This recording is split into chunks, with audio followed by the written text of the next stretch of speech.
Hello, I'm David and welcome to my GEPRC Cinelog 25 HD review. I'm just gonna play this montage while I talk you guys through the intro. And I know I am a bit late to the game, but shipping took forever and I've been flying it for about a month now.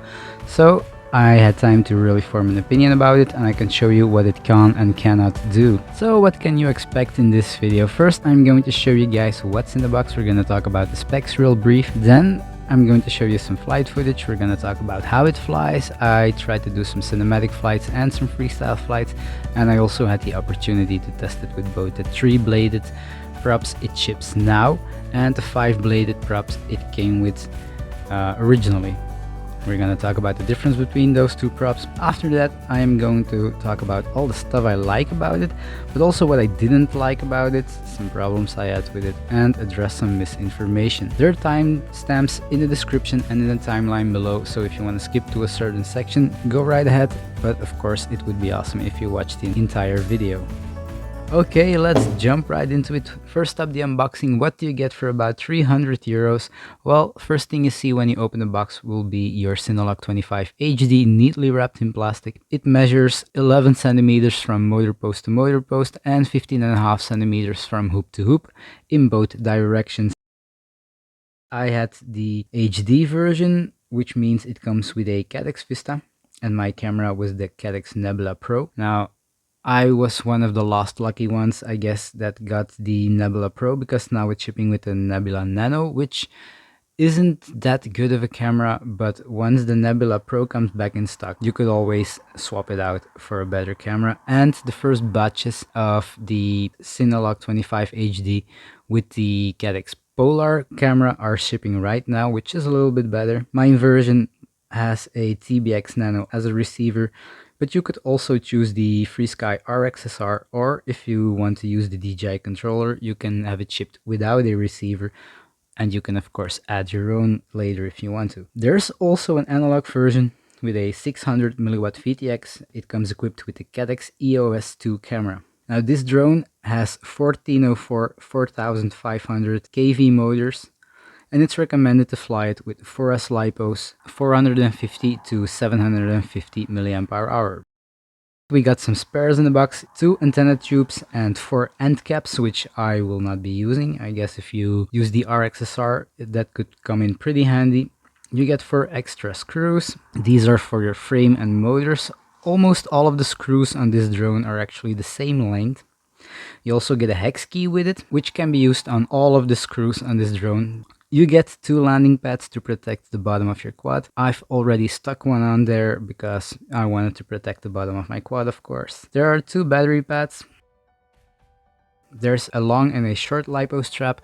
The short lipo strap will accommodate lipos up to 650 mAh, give or take, maybe 550, 650.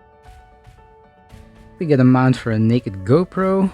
It is a proprietary mount, so it's not meant for the GoPro finger style mount, but I did manage to attach my naked GoPro on there, so yeah, it actually kind of works. We also got an extra set of props. We got a manual for the Vista, and the one thing you can't fly without: stickers. Now let's fly this GEPRC Cinelog 25 HD, and I want to start by showing you some DJI footage and try and look past focus mode. I'm gonna super review it to make it look a little bit more cinematic. And why am I showing you this? Well, because I was baffled with how stable, smooth and easy this Cinewhoop flies. It was very confidence inspiring, and it made me wanting to search for smaller gaps and more epic shots. And even though I haven't really got epic scenery out here, but I still went searching anyway. So the tune is very good, just straight out of the box. I've flown it with 650s and 850s lipos, and the 650s got me about 4 minutes to 4 minutes and a half, but the 850s gave me 5 to 6, almost 7 minutes of flight time, which is excellent. And I know it's recommended batteries 450 to 750 mAh, but it still handled the extra weight of the 850s really great, and I'm sure it can handle even more weight and still fly great. I didn't change the tune at all, not even when flying with different batteries or different props, it just always flew great. It's really amazing, but it always flew good. And I think you can make it fly better, of course, if you tune it to weight you're putting onto it and the props you use. But stock tune, it's amazing and it just works.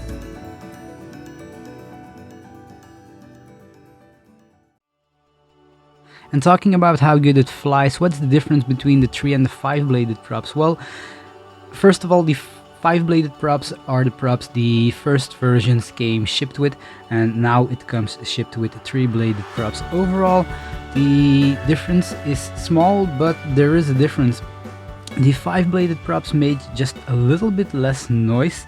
They also produce a little bit more thrust, so it gives you a little bit more grip in the air. It will help you doing power loops and coming out of dives, but it will also make your drone feel a little bit more twitchy.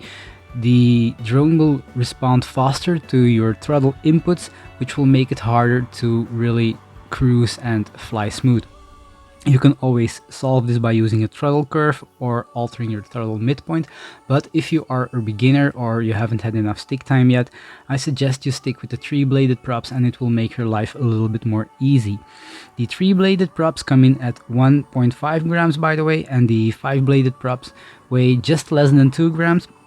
My maximum flight time with the 3-bladed props was 6 minutes and 30 seconds, and the maximum flight time I had with 5-bladed props was 6 minutes and 50 seconds, which really surprised me. I would have expected 3-bladed props to be a little bit more efficient and give me a longer flight time, but maybe it's because the 5 blades gave me more thrust and I had the ability to fly around with just a little bit less throttle. Maybe it's that, I don't know, but that's what I got. Now, talking about durability, these props, they're very thin and they're made from very soft plastic.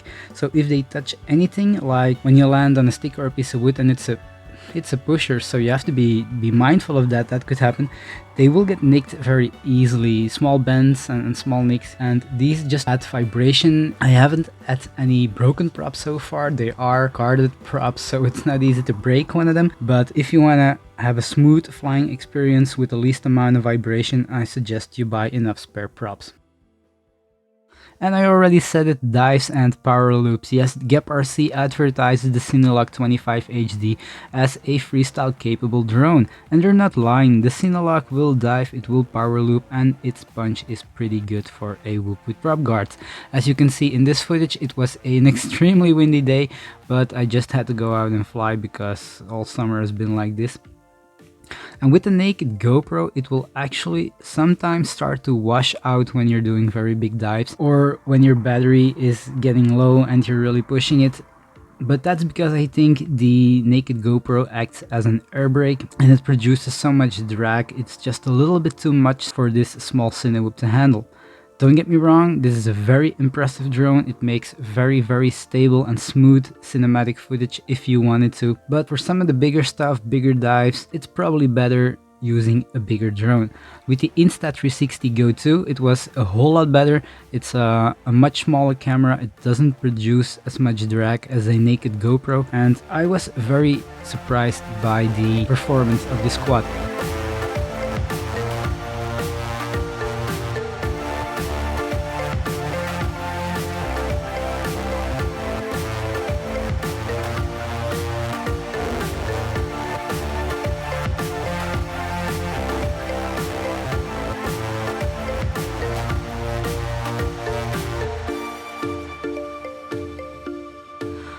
Okay, enough about how it flies, which is amazing, by the way.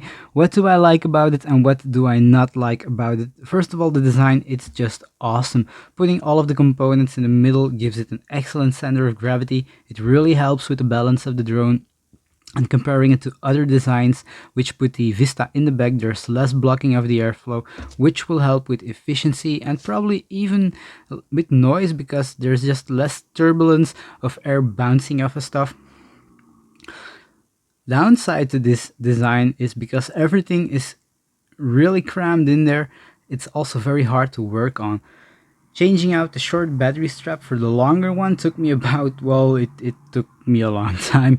I had to loosen up the all-in-one board to be able to feed it through the frame. But to reach the nuts which hold the all-in-one board in place, I first had to take the bottom plate off, and there wasn't much room to work with, so it's all very fiddly if you want to do something in there. And when I wanted to bind my radio to the TBS Nano, I could see they actually mounted it in such a way the button was visible and reachable.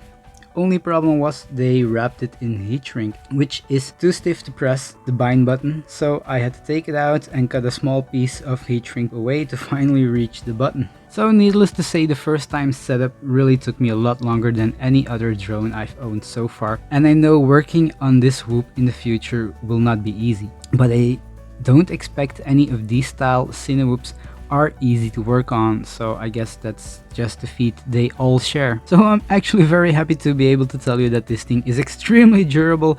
It really surprised me. I thought I would break prop guards or the frame even, because it's a thin frame. I was kind of scared to break something, but it's holding up extremely well. I haven't broken a prop guard, frame is still excellent, no electronics damaged, so yeah, it's amazing. The Cinelog 25 HD also comes with soft mounting for your action camera.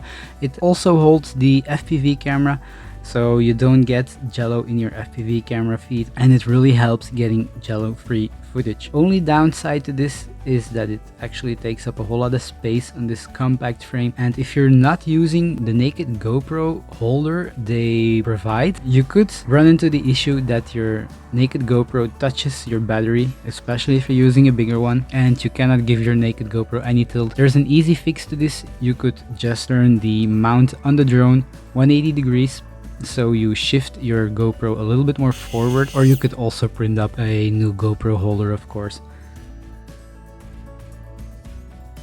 Okay, now one thing I did not like, it kind of disappointed me. On Banggood and on the official website, they state the weight of this drone to be 125 grams, and I thought that was too good to be true for the size and everything. So when it arrived, I put it on the scale, and what do you know, it weighed 148 grams with the lightest battery strap with the 3-bladed prop. It's still possible to get it sub to 50, of course, even with an action camera, but counting in the weight of an action camera, which is about 30 grams, your battery will have to be lighter than 70 grams. So the biggest lipo you can actually use is a 550 or maybe a very light 650 lipo, but that's about it if you want to stay below that sub 250 limit.